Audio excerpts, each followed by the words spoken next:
धर्म स्नेही सत श्रद्धालु यहाँ पर उपस्थित आप सभी भव्यवर पुंडरीक पुण्यात्मा महानुभाव, जीवन जल बुदबुद की तरह से अस्थिर और क्षणध्वंसी है। इस नश्वर जीवन के माध्यम से अविनश्वर आत्मा को प्राप्त किया जा सकता है। वास्तव में वे पुरुष ही धन्य हैं, बड़भागी हैं, आदर्श हैं, जिन्होंने इस नश्वर जीवन को प्राप्त करके अविनश्वर आत्मा तक अपनी पहुंच बनाई, जिन्होंने अपनी आत्मा को परमात्मा बनाने के सांचे में ढालने की कोशिश की, जिन्होंने अपनी जीवन में अच्छाइयों को, भलाइयों को स्थान दिया। जीवन अच्छाइयों का सागर भी बन सकता है और बुराइयों का एक ठूंठ। बुराइयों से भी व्यक्ति कुछ सीख सकता है, किंतु कुछ व्यक्ति बुराई दूसरे की देख करके सीख लेते हैं, कुछ व्यक्ति स्वयं ठोकर खा करके सीखते हैं। बुराइयों में अच्छाई पैदा होती है, किंतु जो व्यक्ति बुराई में जीवन भर तक पड़ा रहे, अच्छाई की ओर दृष्टिपात न करे, तब उसका जीवन अभिशाप स्वरूप हो जाता है। अंधकार में चंद्रमा अपनी चांदनी छोड़ता हुआ लोक को अपने दिव्य प्रकाश से, उजास से, आलोक से भर देता है, किंतु यदि उस निशा में चंद्रमा दिखाई न दे, तब निस्संदेह वह रात्रि बड़ी भयंकर जैसी प्रतीत होती है। महानुभाव, जीवन हमारा जब बुराइयों की ओर अभिमुख होता है, तब जीवन से वह प्राप्त नहीं किया जा सकता जिसे प्राप्त करने के लिए जीवन धारण किया है। जब व्यक्ति द्रव्य की ओर दृष्टि रखता है, अपनी आत्मा की ओर दृष्टि रखता है, तब बुराइयां ठहर नहीं पाती। ओस बूंद की तरह से बुराइयां स्वयं नष्ट हो जाती हैं। जैसे सूर्य के उदय होते ही ओस बिंदु अधिक समय तक ठहर नहीं पाते, उसी तरह व्यक्ति के जीवन में जैसे ही ज्ञान की एक किरण अपना प्रभाव दिखाती है, व्यक्ति के जीवन में से अहंकार तिरोहित होने लगता है। जिस व्यक्ति के जीवन में से अहंकार तिरोहित नहीं हो रहा हो, तो समझ लेना चाहिए अभी उसके जीवन में ज्ञान की किरण प्रकट नहीं हुई। थोड़ा सा ज्ञान प्राप्त करके व्यक्ति को घमंड हो जाता है। संसार में ऐसे बहुत प्राणी हैं जिन्हें ज्ञान का घमंड है, किंतु संसार में ऐसे प्राणी बहुत कम हैं जिन्हें अपने घमंड का ज्ञान है। ये घमंड का ज्ञान किसी विरले व्यक्ति को होता है कि मेरे अंदर कोई अहम भाव आ रहा है। जब मैं सामने वाले को देख करके अपनी विशेषता का बखान करने लग जाऊं, तो लगता है कहीं मेरे अंदर अहम भाव प्रकट हो गया है। ये अहम भाव स्वयं की पकड़ में कम आता है, दूसरों की पकड़ में जल्दी आ जाता है। हमारी पकड़ में दूसरे का अहंकार आता है, तो दूसरे की पकड़ में हमारा अहंकार आता है। शराब और अहंकार दोनों एक ही जाति के हैं। शराब और अहंकार दोनों एक ही जाति के हैं, दोनों ही मादक होते हैं। इन्हें जो पी लेता है उसे एहसास नहीं होता, किंतु जो सामने वाला देखता है उसे पता लगता है इसे चढ़ गई। चाहे अहंकार की शराब पी है, चाहे बाहर की शराब पी है। संभव है बाहर की मदिरा तो घंटे, 2 घंटे, 4 घंटे में उतर जाती है, किंतु अहंकार की शराब पूरी जिंदगी भर तक भी नहीं उतर पाती। महानुभाव, जब व्यक्ति अहंकार में होता है उस समय व्यक्ति का विवेक सही तरह से काम नहीं करता, क्योंकि अहंकार का आशय है अपना मूल्य, उसने अति मूल्य लगा लिया है, जितना है नहीं उससे ज़्यादा अपना अंकन किया है। जो अपने मूल्य को अधिक बढ़ा चढ़ा करके बताता है वह उस अवस्था तक पहुंच नहीं पाता, अपितु उसके जीवन में गिरावट आने लगती है। सत्य बात तो ये है कि जब ठंड पड़ रही होती है, ठंड में हाथ और घमंड में दिमाग सही काम नहीं करते। ठंड में हाथ से कोई वस्तु पकड़ो तो हाथ कांपते रहते हैं, वस्तु हाथ से छूट जाती है, वस्तु नीचे गिर जाती है। घमंड में दिमाग काम सही नहीं करता। घमंड में दिमाग से जो काम किया जाता है उस समय वस्तु नहीं गिरती, घमंड में किए गए कार्य से व्यक्ति गिर जाता है। ठंडे हाथों से पकड़ने पर वस्तु गिरती है, घमंड के दिमाग से काम करने पर व्यक्ति गिरता है। वस्तु जमीन पर गिरी है, उसे पुनः उठाया जा सकता है, किंतु घमंड से जब व्यक्ति गिरता है तो उसे उठाना बड़ा मुश्किल होता है।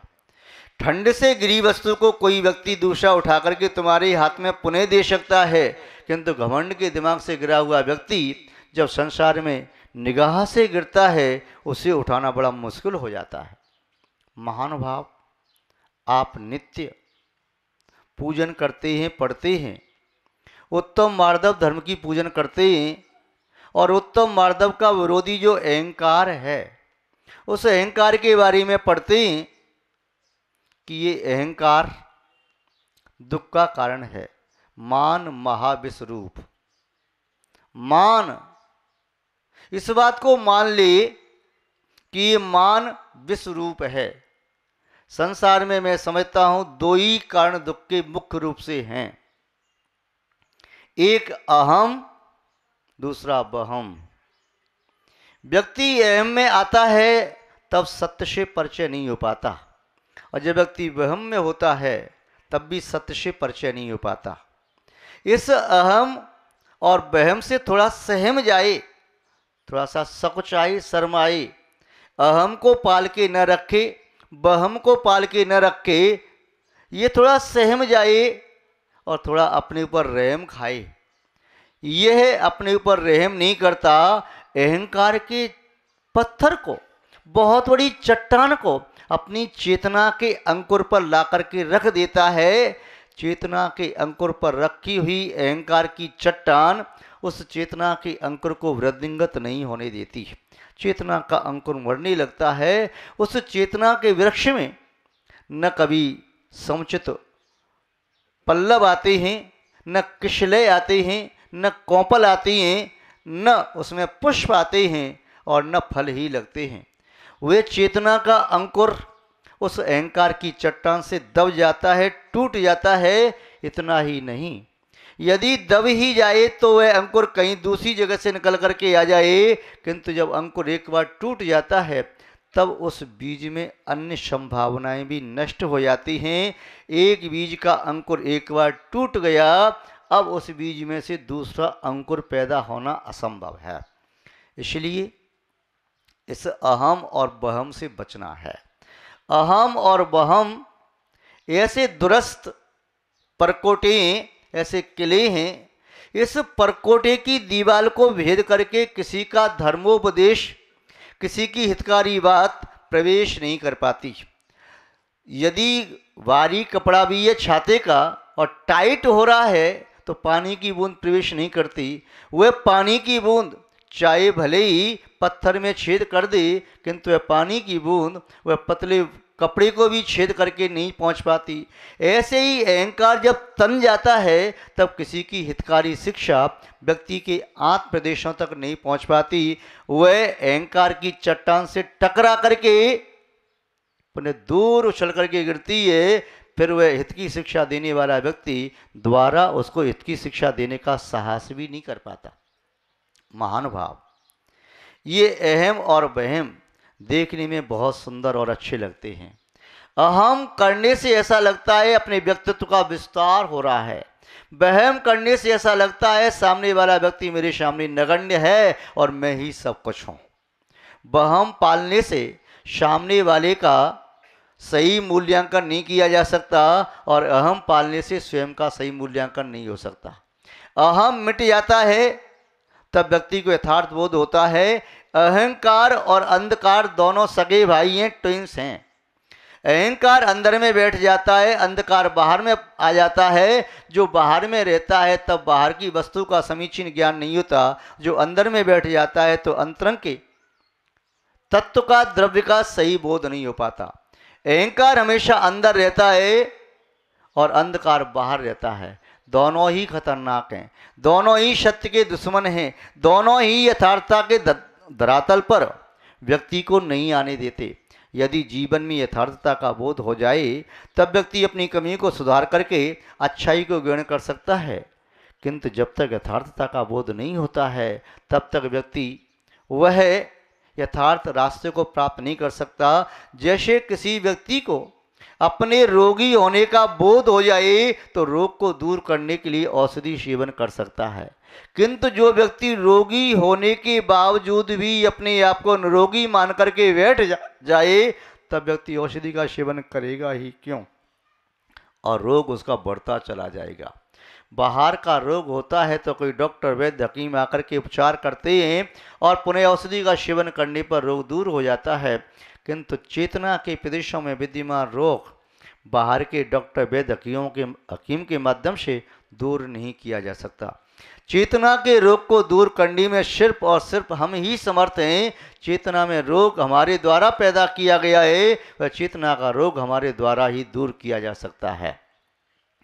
मान जीवन में जब भी आता है ये पर वस्तु का आता है, स्वात्म बोध हो जाता है तब मान आता ही नहीं। जब तक स्वात्म बोध नहीं होता है तब तक पुद्गल के प्रचय का मान होता है। पुद्गल का समूह आपने इकट्ठा कर लिया है, कोई भी वस्तु आपने इकट्ठी कर ली है, उन वस्तुओं के माध्यम से अपना मूल्य बढ़ाना चाहते हो। अहंकार का आशय है पर वस्तु के माध्यम से अपना मूल्य बढ़ाना, और मार्दव का आशय है अपने व्यक्तित्व का ऐसा विकास करना। मेरे पास क्या है इसे सोचोगे तो अहंकार आएगा, और मैं क्या हूं इसे सोचोगे तो पुनः आपके जीवन में मार्दव आएगा।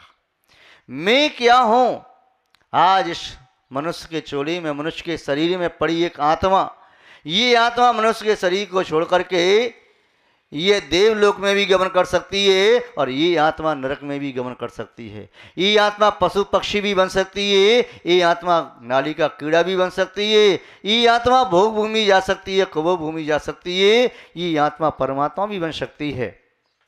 आप अभी पढ़ करके आए, रूकन विकाया भाग्य वसते देव एक इंद्री भया, उत्तम हुआ चांडाल हुआ, भूप कीड़ों में गया, जीत भी जोवन धन गुमान, कहा करे जल बुदबुदा, करे विनय बहुगुण जन की, ज्ञान का पावे उदा। महान भाव। भगवान महावीर स्वामी का जीव मारीची की पर्याय में थोड़े से अहंकार से संयुक्त हुआ। उसे ये शब्द सुनकर के इतना अहम आ गया कि मैं भी तीर्थंकर बन सकता हूं, मैं भी तीर्थंकर बन सकता हूं। ये शब्द उसके पतन का कारण बन गए और ये अहंकार आ गया। इसलिए भगवान ऋषभदेव के संरक्षण से खड़े होकर के आ गए और मिथ्या मतों की स्थापना कर दी। जो मैं कहूंगा वही धर्म है।